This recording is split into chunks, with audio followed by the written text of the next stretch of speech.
कभी सोचा है कि क्या किसी के दिमाग की पूरी क्षमता को बस एक नंबर में समेटा जा सकता है? आज हम इंटेलिजेंस को मापने की इसी दिलचस्प और हाँ, कभी-कभी बहुत ही विवादास्पद कहानी में उतरेंगे। ये एक ऐसी खोज है जो 100 साल से भी ज्यादा पुरानी है और ये समझने की कोशिश करती है कि हमारे दिमाग की असली ताकत आखिर है क्या। तो चलिए बिल्कुल बुनियादी सवाल से शुरू करते हैं। किसी को स्मार्ट आखिर क्या चीज बनाती है? सुनने में बड़ा आसान लगता है ना, पर सच तो ये है कि वैज्ञानिक 100 साल से भी ज्यादा वक्त से इसी एक सवाल से जूझ रहे हैं और यहीं से हमारी आज की कहानी की शुरुआत होती है। देखिए, मनोवैज्ञानिकों के लिए इंटेलिजेंस का मतलब सिर्फ तेज या चालाक होना नहीं है। इसे अगर सही से परिभाषित करें तो ये असल में प्रॉब्लम्स को सॉल्व करने की, नए हालात में खुद को ढालने की और लॉजिक का सही इस्तेमाल करने की काबिलियत है। तो चलिए इस परिभाषा को ध्यान में रखकर हम आगे बढ़ते हैं। तो सवाल ये है कि इस अनदेखी चीज को, इस इंटेलिजेंस को मापने की कोशिश सबसे पहले शुरू कैसे हुई? इसके लिए हमें इतिहास में थोड़ा पीछे चलना होगा और उन पहले कदमों को देखना होगा जिन्होंने इस मुश्किल काम को करने की कोशिश की थी। तो कहानी में दो बड़े नाम सामने आते हैं।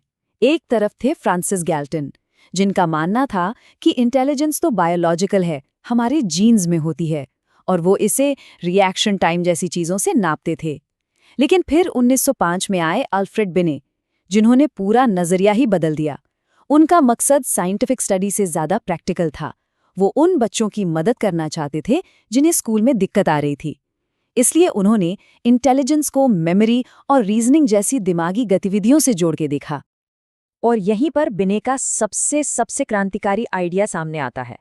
उनका मानना था कि बुद्धि को सुधारा जा सकता है, ये कोई पत्थर की लकीर नहीं है। सोचिए, उस जमाने के लिए कितनी बड़ी बात थी। इस एक विचार ने ये धारणा ही तोड़ दी कि हमारी दिमागी काबिलियत जन्म से ही फिक्स होती है। तो बिने के काम ने एक रास्ता तो खोल दिया था, लेकिन इसके बाद एक नया दौर शुरू हुआ। एक ऐसा दौर जहां इंटेलिजेंस के इस पूरे कॉम्प्लेक्स आइडिया को एक छोटे से सिंपल से नंबर में फिट कर दिया गया। जी हाँ, हम बात कर रहे हैं आईक्यू की। ये है विलियम स्टर्न का वो मशहूर फॉर्मूला। आइडिया बड़ा सिंपल था। किसी की मेंटल एज यानी दिमागी उम्र को उसकी असली उम्र से डिवाइड करो और 100 से मल्टीप्लाई कर दो, बस आ गया आईक्यू। इसने इंटेलिजेंस को मापने का एक आसान तरीका तो दे दिया, पर इसमें एक बड़ी दिक्कत थी। ये वयस्कों पर यानी अडल्ट्स पर ठीक से काम नहीं करता था, क्योंकि एक उम्र के बाद हमारी मेंटल एज उस तरह से नहीं बढ़ती। इस फॉर्मूले के बाद आईक्यू टेस्टिंग आग की तरफ फैल गई और इसको सबसे बड़ा धक्का मिला पहले विश्व युद्ध से। अमरीकी सेना को लाखों सैनिकों को जल्दी से छांटना था, तो उन्होंने इसका इस्तेमाल किया। पढ़े लिखे लोगों के लिए बनाया गया आर्मी अल्फा टेस्ट और जो पढ़ लिख नहीं सकते थे उनके लिए तस्वीरों वाला आर्मी बीटा टेस्ट। और बस यहीं से ग्रुप टेस्टिंग का चलन शुरू हो गया, जो देखते ही देखते स्कूलों और दफ्तरों तक पहुंच गया। लेकिन ये जो मास टेस्टिंग थी ना, ये एक दो-धारी तलवार साबित हुई। एक तरफ इसने साइकोलॉजी को एक प्रैक्टिकल साइंस बना दिया, ये तो अच्छी बात थी, पर दूसरी तरफ इन टेस्ट्स पर कल्चरल बायस के यानी सांस्कृतिक पक्षपात के गंभीर आरोप लगे। और इससे भी बुरा ये हुआ कि इन स्कोर्स का गलत इस्तेमाल भेदभाव भरी नीतियों को सही ठहराने के लिए किया गया। ये एक ऐसी बहस है जो आज तक जिंदा है। अच्छा, अब तक तो हम ये बात कर रहे थे कि इंटेलिजेंस को कैसे नापें, पर अब कहानी में एक नया मोड़ आता है। अब वैज्ञानिकों के बीच एक बड़ी बहस छिड़ जाती है कि इंटेलिजेंस का स्ट्रक्चर आखिर है कैसा। क्या ये एक ही चीज है या बहुत सारी अलग अलग काबिलियतों का एक गुच्छा है? इस बहस में सबसे पहले सामने आए चार्ल्स स्पीयरमैन अपनी जी फैक्टर थ्योरी के साथ। जी यानी जनरल इंटेलिजेंस। उनका आइडिया कमाल का था। सोचिए, जैसे एक एथलीट की जो जनरल फिटनेस होती है वो उसे हर खेल में मदद करती है, ठीक वैसे ही उनके मुताबिक हम सबके अंदर एक जी फैक्टर, एक जनरल मेंटल एनर्जी होती है जो हर दिमागी काम में हमारी मदद करती है। बड़ा सिंपल लेकिन बड़ा पावरफुल आइडिया था ये। लेकिन स्पीयरमैन को सीधी चुनौती दी थर्स्टन ने। उन्होंने कहा, रुको, इंटेलिजेंस कोई एक चीज नहीं है। उनके हिसाब से इंटेलिजेंस 7 अलग अलग प्राइमरी मेंटल एबिलिटीज से मिलकर बनी है, जैसे कि शब्दों को समझने की काबिलियत, नंबर्स के साथ काम करने की काबिलियत, रीजनिंग वगैरह वगैरह।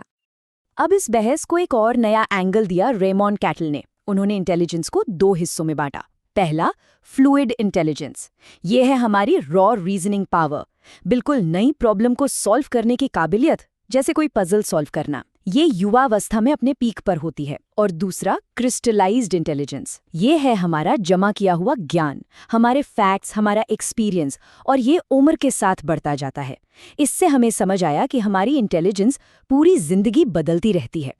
तो इन सब अलग अलग टुकड़ों के बाद अब हम आते हैं मॉडर्न अंडरस्टैंडिंग पर, जहां साइकोलॉजी ने इन सभी थ्योरीज को एक साथ जोड़ने की कोशिश की ताकि एक ज्यादा पूरी और साफ तस्वीर बन सके।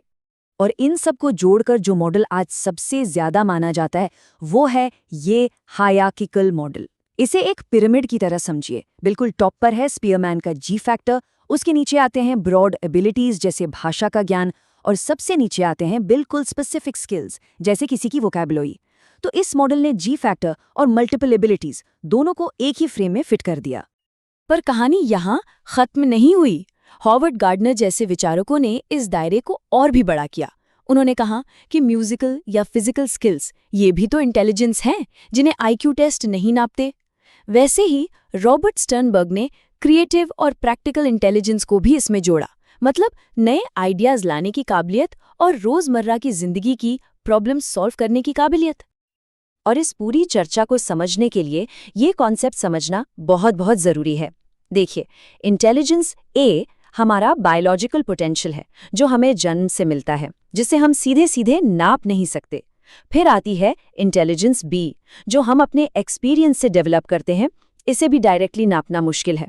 और फिर आती है इंटेलिजेंस सी। ये क्या है? ये बस वो टेस्ट स्कोर है जो एक आईक्यू टेस्ट देता है। तो साफ है कि एक टेस्ट स्कोर पूरी कहानी का सिर्फ एक छोटा सा हिस्सा है। तो अब वो सदियों पुरानी बहस, नेचर वर्सेस नर्चर, यानी जीन्स बनाम माहौल, उसका क्या? खैर, आज की साइंटिफिक समझ ये है कि ये कोई वर्सेस की लड़ाई है ही नहीं। इंटेलिजेंस हमारे जीन्स और हमारे माहौल के बीच लगातार एक लेन देन से डेवलप होती है, ये फिक्स नहीं है। तो चलिए इस पूरी यात्रा को समेटते हैं। सबसे बड़ी बात, इंटेलिजेंस कोई एक फिक्स नंबर नहीं है, ये मल्टी डायमेंशनल है, कॉम्प्लेक्स है। हाँ, आईक्यू टेस्ट एक यूजफुल टूल हो सकते हैं, पर वो पूरी कहानी कभी नहीं बताते। सिंपल नंबरों से शुरू होकर हमारी समझ अब एक कहीं ज्यादा बेहतर मॉडल तक पहुंच चुकी है। और आखिर में एक सवाल जो सोचने पर मजबूर करता है, अगर एक टेस्ट स्कोर इस पूरी पजल का सिर्फ एक छोटा सा टुकड़ा है, तो हम उस पजल के बाकी टुकड़ों को देखना, उन्हें पहचानना और उनकी वैल्यू करना कैसे सीख सकते हैं? इस पर सोचिएगा जरूर।